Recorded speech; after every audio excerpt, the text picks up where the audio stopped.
As a quick precursor to this episode, I would love to invite you to attend the autumn edition of my in-person event, Dare Greatly in the Coaching Arena, which will be held on Friday the 8th of November in Barnes, southwest London. It's a 5-minute walk from Barnes Station, and there's also a free car parking place on site. So it's the best of both worlds. We will be preparing and planning for your best ever 2025, and you will leave with that vision and strategy for your next 12 months with a newfound sense of connection and focus. We will be harvesting your present and planting the seeds for a profitable and joyful 2025, allowing your business goals to bloom with ease. I'm very excited to be bringing the warmth of the season and all of those beautiful colours and everything we can learn from shedding what no longer serves us and preparing for spring. Embrace the seasons of change and join me on 8th of November to Dare Greatly in the Coaching Arena. Do not worry if you don't know anyone. I will ensure that you feel welcome from the moment you arrive until the moment you leave. I cannot wait to see you there, and grab the link now in the show notes. Hello and welcome to Women in the Coaching Arena podcast. I'm so glad you're here. I'm Lott, a business mentor and ICF accredited coach, and I help coaches to build brilliant businesses. I know that when you prepare to enter the arena, there is fear, self-doubt, comparison, anxiety, uncertainty. You can tend to armor up and protect yourself from vulnerability. In this podcast, I'll be sharing honest, not hype, practical and emotional tools to support you to make the difference that you're here for. Dare greatly, you belong in this arena. Hello, welcome to the 67th episode of Women in the Coaching Arena. I am so glad you are here. Today I am demystifying a strategy because I think my coach has used this line on me prior to me signing up with him. And there's a lot of it branded around in the online space of like, you're missing a strategy. And then you kind of feel like, oh my God, like, what is this strategy? What does that mean? What am I exactly meant to be putting together here? So I'm going to today demystify a strategy and help you to really see that big picture in your business. This will be useful because it's easy to feel overwhelmed and feel like there's so many pieces to put together. I had quite a few new people start in my program this week, and we did a similar sort of CEO exercise where we really step back and rate yourself in many areas of your business to really see where you want to put your focus in the next 6 weeks. And one of their comments afterwards was, gosh, there's just so much. And yes, a successful business is built from so many different parts and they all need to fit together.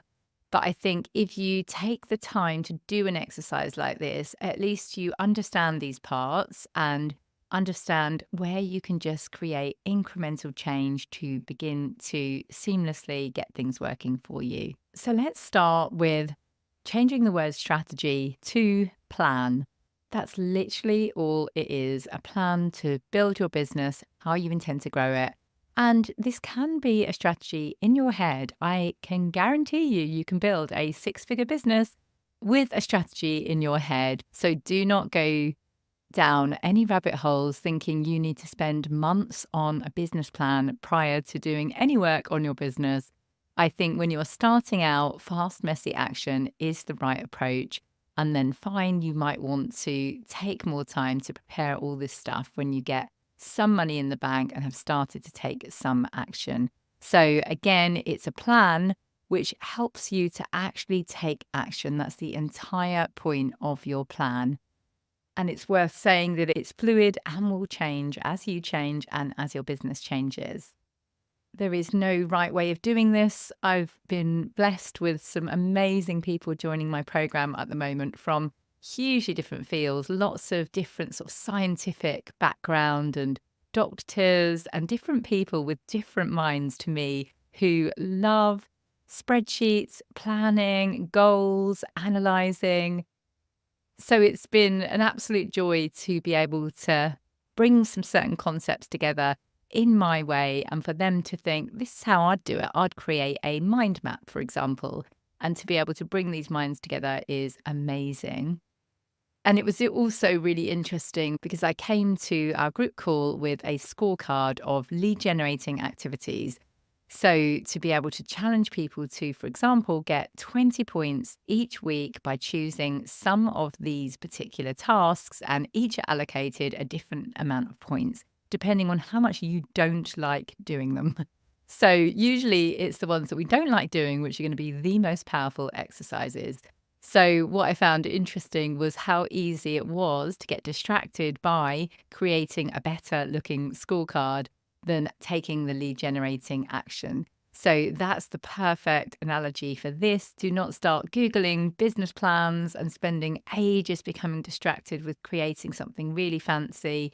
We want this to be such an easy, usable tool for you to actually take action. So if this brings you away from taking action, that is not the point.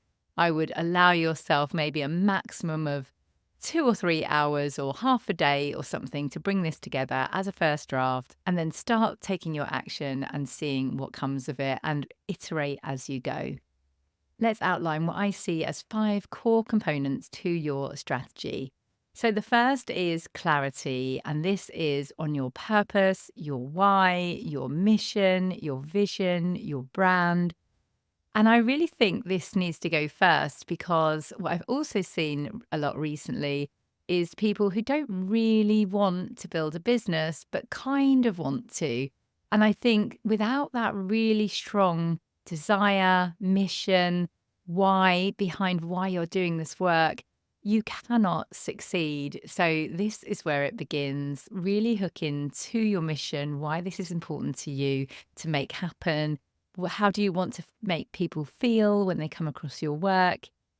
As Simon Sinek says, start with why, and everything else will become easy. So, clarity is our first part of our strategy. Next up is your offer. So, what are you actually selling? This is obviously the core part of your strategy because if you haven't got a really clear offer that's bringing in money into your business, then it's not going to succeed. So, take that time to create a really good, tangible offer. Figure out how many of these things you need to sell. Do you need to sell more than one type of offer to meet your income goals? Take this time to really think about what you're selling, make sure it meets your core customers' needs.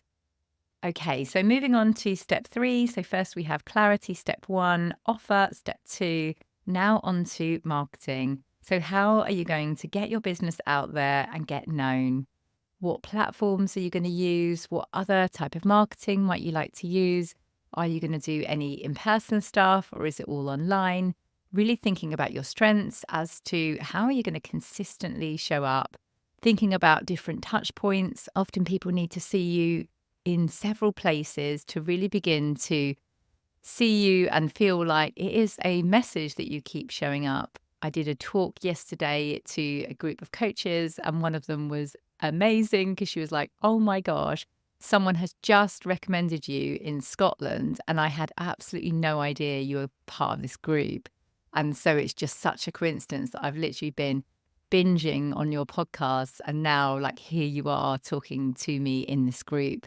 So it's that type of multifaceted approach that really helps to build your brand really quickly, help you to build your relationships quickly with your audience, and fast track that progress from them becoming aware of you to perhaps considering working with you. Okay, on to step 4. This is the finances. So, this is your goals, your pricing strategy. Are you going to be a limited company or sole trader?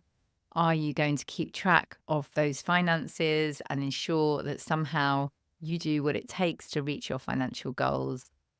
I'm holding an in-person event in Barnes, Southwest London on the 28th of June. At the moment of recording, there are only 2 places left, so it's probably a sellout by the time this podcast goes out. But I have an amazing coach who was a previous client of mine doing a session on finance and goals and how to reach them. So I'm super excited for that because for me, it's definitely something I do not enjoy. I'm way more intuitive. in my business and I need to hire people to keep me on track with things like this. I think because I'm not particularly money minded, that therefore I get too into wanting to serve my clients and doing all of those amazing, lovely things that most of us coaches went into this to do. So I'm really, really excited for that session to start to make this a priority, because I have got a spreadsheet where I have set some financial goals and I now complete it each week or each month to really start seeing how far off am I. And I can really see that it helps to drive action when you see, oh, okay, if I could just sell one more thing, I'd actually be hitting my target this month, which then helps you to think, what shall I do? Shall I go to a networking event? Shall I run a webinar? What might I like to do to help me to reach that financial goal? And our fifth and final point for your strategy is operations. So this is your systems and processes behind your business, ensuring you've got great onboarding processes, contracts, easy, quick ways of doing things, ways of scheduling your content so things are easy. Maybe you have a team. How are you managing that? So that is our final piece of our strategy. So if you are ever overwhelmed with hearing this word strategy bandied about and you feel like you're missing something, just know here are the key components that will build part of your strategy. And yes, you can have a strategy within a strategy. So this is your overarching business strategy, but obviously you can have a marketing strategy, a finance strategy, an operations strategy. So things can get more complex, but generally just start, but don't get distracted with that. The whole point is that it's something to help you to take action quickly. So if your strategy is a business plan getting dusty in the drawer, then just know that that is not going to do anything to build your business. Taking fast, messy action is the consistent contributor that I have seen that helps you to build an amazing coaching business. So take a moment to think about which area you need to work on. Is it clarity? Is it your offer, your marketing, your finances, or your operations? And you're probably thinking all of them. And if that's the case, then this is what I do. Come join me inside the Business of Coaching, my mentoring program, where I will take you step by step through all of this stuff and way more to ensure that you build an amazing business. I hope today's episode was helpful for you. Do drop me a line on LinkedIn or Instagram and let me know. It's Joanna with an A and Lott with 2 T's. I would love to hear your thoughts and reflections. And like I say at the end of every episode, trust yourself, believe in yourself, and be the wise gardener who keeps on watering the seed. Thank you so much for listening to this episode of Women in the Coaching Arena. I have a mass of free resources on my website, joannalottcoaching.com. That's Joanna with an A and Lott with 2 T's, joannalottcoaching.com. And I'll also put links in the show notes below. Let me know if you found this episode useful, share it with a friend and leave me a review, and I will personally thank you for that. Remember to trust yourself, believe in yourself, and be the wise gardener who keeps on watering the seed. Get into the arena, dare greatly, and try.